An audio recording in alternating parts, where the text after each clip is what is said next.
자, 미생물 연료전지의 성능을 평가하기 위해서는 우리는 그 전지를 분극을 시켜서 우리 전력 밀도 곡선을 얻어야 됩니다.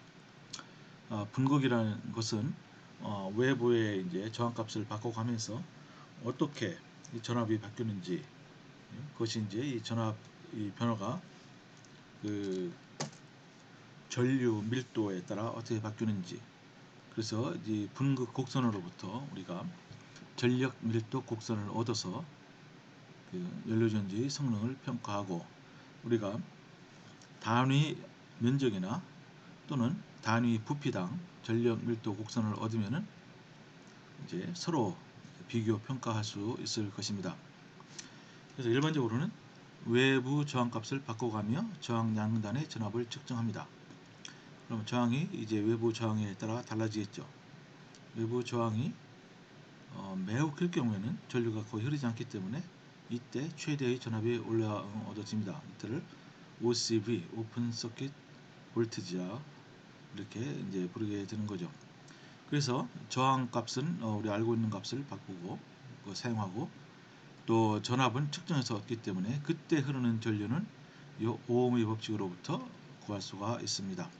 그때 전력은 전류 곱하기 전압 또는 전류의 제곱 곱하기 외부의 저항 또는 전압 제곱을 또 외부의 저항으로 나누면 됩니다. 그래서 실제로 전력 밀도가 가장 중요하게 되는 것이죠. 아무리 전류가 커도 전압이 낮거나 아무리 전류가 높아도 전류가 작으면은 안 됩니다. 그죠? 그래서 여기 보시는 바와 같이 이렇게 이제 전류 밀도에 대해서 우리가 이 전압을 재면은 이렇게 전류 밀도가 커짐에 따라 이제 줄어들고, 또 전력 밀도는 어느 순간에 이제 최대값을 갖게 됩니다. 이것은 아주 일반적인 현상입니다. 그래서 여기 먼저 왼쪽 그림을 한번 보시면요, 이 외부의 저항값이 이렇게 달라지면서 그 전압의 저항이 또 달라지죠. 금방 말씀드린 대로 일반적으로는 실험할 때는 외부의 저항값을 큰 것부터 시작해서 점점점 줄이게 됩니다. 왜냐하면 외부 저항값을 너무 작은 것부터 시작하면은 전류가 많이 흐르기 때문에 그 연료 전지가 데미지를 입을 수가 있습니다. 어쨌든 이렇게 외부 저항에 대한 전압값이 바뀌죠. 그죠?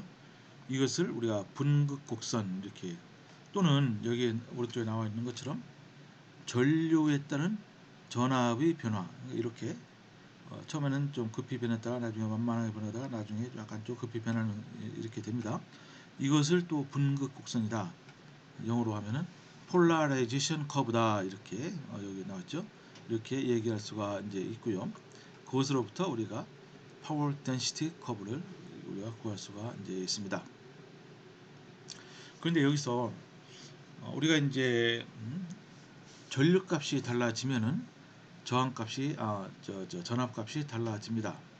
그래서 요 셀 볼테지가 있는데 이것이 것에 영향을 미치는 어떤 요인들이 있는가, 그것을 잘 알 필요가 있습니다. 분극 곡선은 말이죠, 아주 일반적인 것입니다. 이것은 단지 위생물 연료 전지에만 해당되는 것이 아니고 일반적인 연료 전지 또는 배터리에도 다 적용이 되는 일반적인 현상입니다. 그러니까 여러분, 이 그림은 되게 대단히 중요하니까 잘 공부하면 좋겠습니다. 자, 전류 밀도가 증가하면 어때요? 전류 밀도가 제로인 경우에는 전류가 전혀 흐르지 않는다는 거니까 이때 전압을 OCV 이렇게 얘기한다고 그랬죠. 그래서 전류 밀도를 조금씩 증가시키면 처음에는 셀 전압이 급격히 감소합니다. 이 정도 약간 급격히 감소하죠. 감소하다가 전류 밀도가 계속 증가하면 이때는 좀 안정되게 별로 변하지 않아요. 사실은 이 변화, 이렇게 변화가 약간씩 있지만은 이게 안 변하게 이렇게 약간 더 안정하게 쭉 거의 일정하게 이렇게 유지가 되도록 하는 것이 이제 매우 중요하죠. 어쨌든 조금씩 이제 이렇게 서서히 이제 셀의 전압이 낮아지고, 그리고 어느 순간에 있어서 갑자기 전류 밀도가 더 커지면은 갑자기 어떻게 됩니까? 이렇게 전압이 또 급격히 감소하는 요 세 구간으로 볼 수가 있습니다. 그죠? 여기 첫 번째 구간, 두 번째, 세 번째 구간 이렇게 됩니다. 그죠? 그래서 이제 과연 어떤 요인이 이런 전류 전압이 변화, 전류에 따른 전압이 변화를 이야기하는지 한번 볼 필요가 이제 있습니다. 자, 이걸 한번 다시 그린 건데요. 잘 보십시오. 여기에 처음에 이제 급격히 이제 전압이 감소하는 이 영역을 뭡니까? 요 이때 작용하는 그 인자가 바로 액티베이션 오버 포텐셜에 의한 손실이다 이겁니다. 그죠? 이게 무슨 소리냐? 액티베이션 오버 포텐셜. 여러분 어, 일반 화학에서 여러분 액티베이션 에너지라는 그 개념을 배웠죠? 그죠? 어떠한 반응이 화학 반응이 일어나기 위해서는 액티베이션 에너지라는 그런 산을 넘어야 됩니다. 그죠? 그 산이 굉장히 높으면 넘기가 힘들죠. 그죠? 그래서 액티베이션 에너지가 크면은 그것을 극복하기 위한 외부에서 어떤 또 에너지를 집어넣어야 되고 산이 낮으면은 뭐 실온에서도 반응이 잘 일어나는 경우가 있습니다. 마찬가지예요. 이 전기화학 반응에서 이 반응이 일어나기 위해서는 전자가 이동을 해야 됩니다. 이것은 이제 에노드를 이제 따지는 거니까 에노드에서 어때요? 여러분요. 전자가 미생물로부터 전극으로 이동을 해야 되죠. 그죠? 근데 이제 그때의 속도가 이 액티베이션 소위 액티베이션 에너지 이때는 에너지라는 말 안 쓰고 액티베이션 오버 포텐셜이라는 말을 이제 씁니다. 그죠? 이것에 의해서 전자 전달 속도가 제한을 받아요. 그러니까 액티베이션 오버 포텐셜이 크면 클수록 미생물의 전구로 전자 전달 속도가 느리기 때문에 그것이 결국 무엇으로 나타나냐면은 이 전압의 손실로 여기에 나타나게 되는 것입니다. 그죠? 이렇게 되는 거예요. 그죠? 이게 이제 굉장히 중요합니다. 반면에 이제 전류 밀도가 점점 더 커지면은 이때는 어때요? 전압이 작아지긴 해도 그렇게 급격히 작아지지 않고 완만하게 작아집니다. 이런 중간 영역에서 그럼 왜 그러느냐? 이때는 오믹 로스에 의한 손실입니다. 말씀드렸죠. 이 저항이 있죠. 인터널 그 내부 저항이 있기 때문에 그때 전류가 흐르니까 어때요? 저항 곱하기 전류가 뭡니까? 내부 저항이 일정해도 전류가 증가하면은 그 내부 저항에 의한 그 전압 손실이 있습니다. 이거는 거의 일정하게 이렇게 쭉 바뀌죠, 그죠? 일정하게 쭉 바뀌어요. 이게 이제 중간 영역에서의 그 전압의 손실을 이야기하는 것이 됩니다. 근데 이것을 완만하게 하면 좋아요. 그죠? 완만하게 하면은 물론 완벽하게 이렇게 어 이렇게 요저 패러럴하게 할 수는 없습니다만은 어떻게 하면 되느냐? 내부 저항을 줄이면 됩니다. 그러니까 용액의 그 전도도 있죠. 그죠? 이온 전도도를 증가시키면은 즉 이온성 물질을 첨가하면은 요 커브가 위로 약간 이렇게 올라가게 됩니다. 또는 에노드와 캐소드 사이의 간격을 좁힘으로써 또 올라갈 수가 있고요. 그런데 이제 많은 경우에 에노드와 캐소드를 분리하기 위해서 중간에 그 멤브레인을 이제 집어넣는 경우가 있어요. 멤브레인 어떻죠? 이것도 하나의 저항으로 작용하죠. 그러면은 이것이 또 더 급격하게 이렇게 감소하게 됩니다. 그죠? 그리고 마지막으로 여기 전류밀도가 더 커지면 어떠느냐? 쭉 가다가 더 급격히 이 전압이 감소하는 경우가 있습니다. 이 높은 전류밀도 영역에서의 전압 손실은 뭐에 의한 것이냐 주로 concentration over potential이다 이겁니다. 이게 무슨 얘기입니까? 여러분 아무리 전극 반응이 일어나는 조건이 만족해도 어때요? 반응 물질이 공급이 안 되면은 안 되겠죠, 그죠? 그렇잖아요. 반응 물질이 계속적으로 전극에서 반응이 일어난 속도보다도 더 빠른 속도로 계속 공급이 되어야 되는데 전류가 크다는 거예요. 전류는 반응 속도예요, 여러분요. 여러분 이게 화학 반응과 비교해 보면은 여러분 저 화학 반응에서 반응 속도라는 게 있잖아요. 시간에 따른 농도 변화.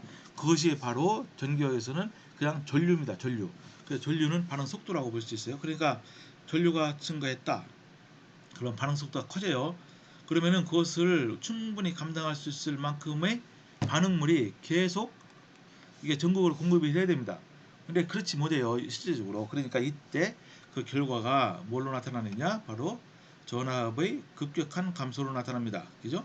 그래서 그때 이 영향을 뭐라고 하느냐, concentration over potential이다 이렇게 얘기를 합니다. 즉 mass transport가 또는 mass transfer가 원활하지 않아서 그렇다. 그러니까 기술 공급이 원활하지 않을 때, 또 에너드 표면에서 생성된 양성자를 신속히 제거주어야 됩니다. 근데 그렇지 못할 때, 이때는 어떻게 해요? 이때는 완충 용액을 사용하면 좋습니다. 그죠?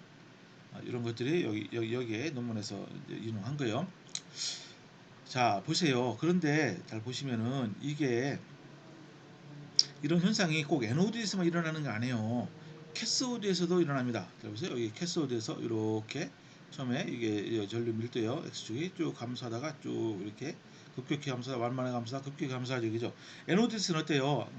아까 위에는 이렇게 보기 좋게 그렸지만은 캐소드를 이렇게 위로 이렇게 그렸으면 에노드는 어때요? 지금 반대 현상이니까 더 이게 포텐셜이 더 어때요?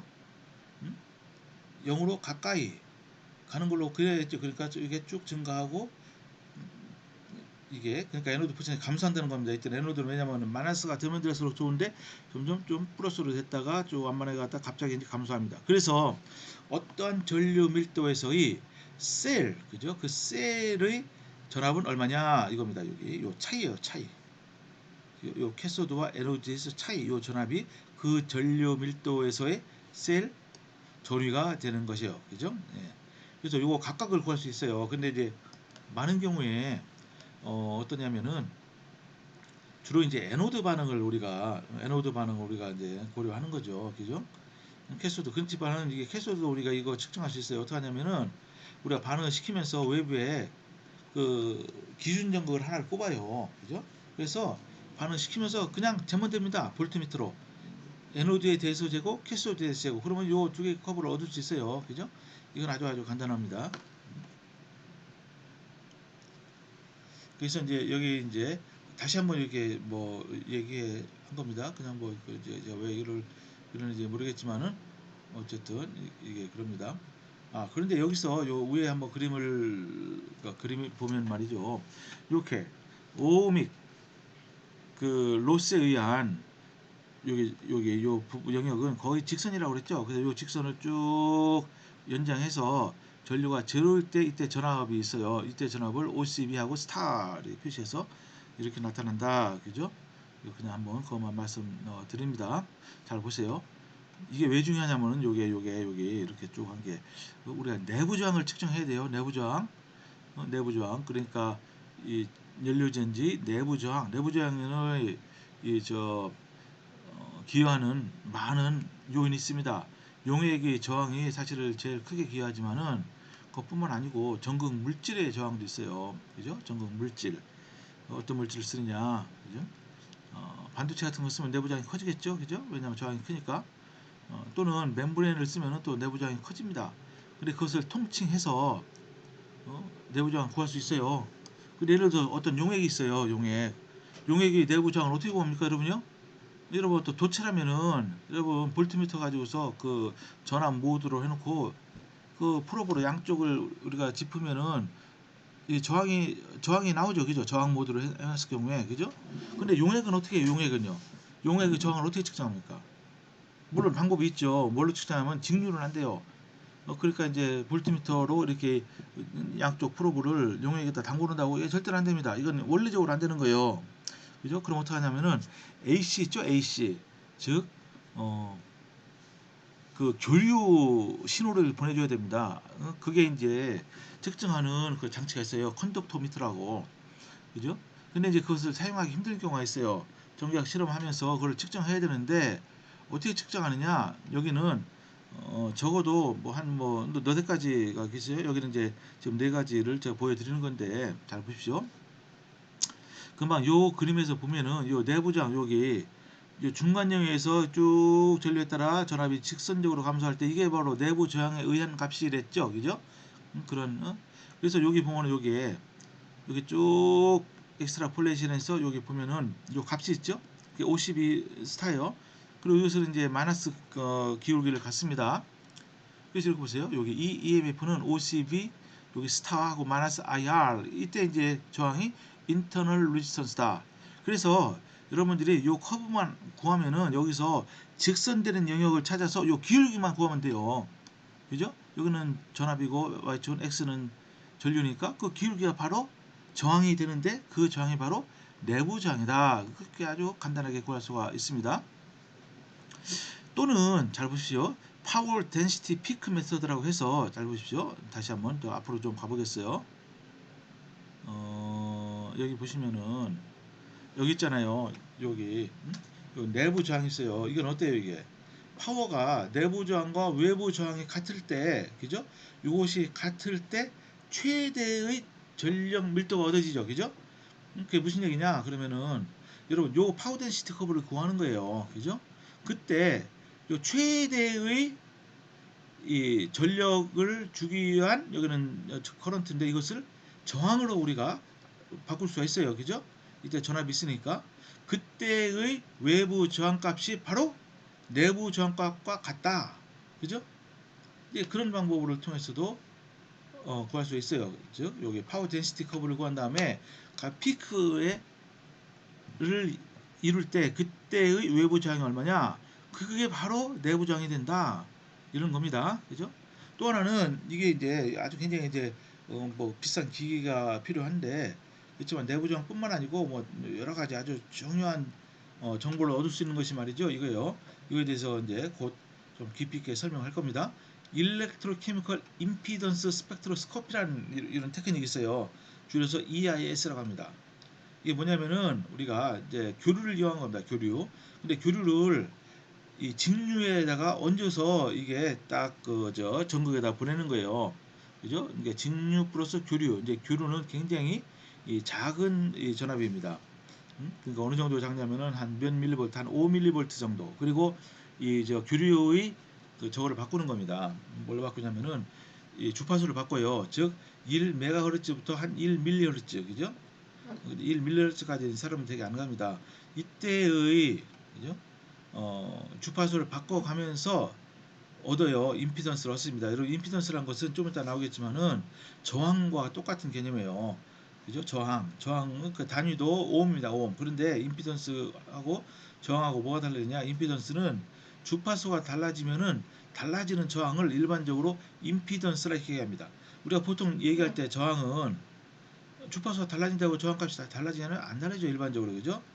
그래서 그런데 임피던스는 이제 교류 주파수가 달라지면은 이 저항값이 달라져요. 그래서 이건 일반적인 용어입니다. 저항을 뜻하는. 근데 우리가 요 EIS 실험을 하면은 내부 저항은 물론이고요. 차지 트랜스퍼 레지스턴스, 그죠? 차지 트랜스퍼. 그러니까 여러분 아까 보시면은 요 앞부분에 차지 트랜스퍼에 의한 영향이랬죠. 요거에 의한 저항 손실도 우리가 알 수 있어요. 또 더블 레이어 캐패시턴스라고 있습니다. 그죠? 여러분 전기화학 이론을 보면은 전극하고 전해질 그 계면에서는 이 캐패시티브 성분이 생겨요.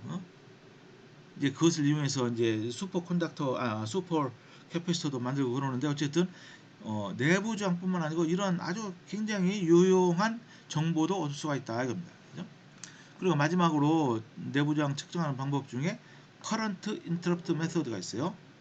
전류가 0이 아닌 상태에서 전압을 시간에 따라 모니터링합니다. 그래서 I 제로인 조건을 만들고 이때 전압이 변화로부터 내부 저항을 구한다. 그러니까 전류는 일정하게 해요. 그 다음에 이걸 전압 변화를 전류로 나누면 이게 바로 내부 저항이다. 이렇게 알 수 있습니다. 자.